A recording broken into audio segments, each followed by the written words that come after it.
what rock star would be like the best kind of horror villain? Like, is it Alice, is it Ozzy, or is it someone else? Well, I mean, Alice would be great, because Alice, I think, Ozzy would be good too, but I think Alice is kind of the epitome of that, because with his makeup and with this whole horror shtick, he really kind of epitomizes what a horror movie villain would be on a rock and roll stage. There's a few others, but I think Alice is probably your best bet. What is the next incarnation of Chris Jericho? I don't ever really have a list of things to do. They just happen. Like, I was a fan of Terrifier, for example.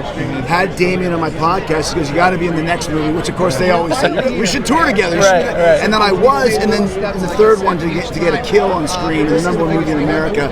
I didn't have that on a list of things to do. It just happened and happened organically. So for me, as long as I can still do cool things and be a part of cool things like Terrifier here tonight at Universal Studios, that's my goal and my mission. I mean, the best thing that can happen in wrestling is AEW, and the fact that there's two huge promotions that you can choose from just makes it better for the guys, it makes it better for the fans and everybody in between. So I'm not going anywhere for a while. I'm still with AEW for right now.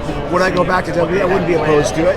We'll just have to see what happens. But the best thing that could happen is you have two great teams that you can play for, and that just makes everything bigger and more exciting. And those two teams often lately play on the same day. What are your thoughts on that? I mean, it's wrestling. It's always been that way. It's happened in the 70s, it happened in the 80s, it happens now. So it's just one of those little maneuvering things that, that's far above my pay grade. Sure. But I never see a problem with it, because it shows that each one is on each other's tail. And that's okay. It's like, why would you do that?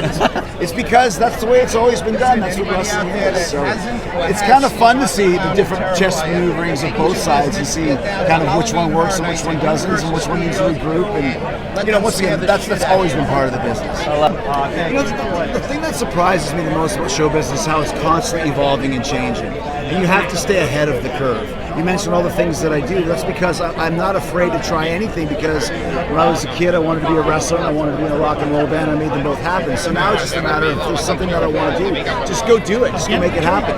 And think of things outside of the box, because show business and our world changes so fast. Right. And if you stay ahead of the wave, you'll always have a gig. If you get swallowed by the wave, then you kind of become a little bit irrelevant, and you never want that. So you got to be smart of what's going on, and you got to be able to read the room and make the changes and evolve when you can. That's something that I believe in constantly. I love it. Will you cut the hair again, maybe?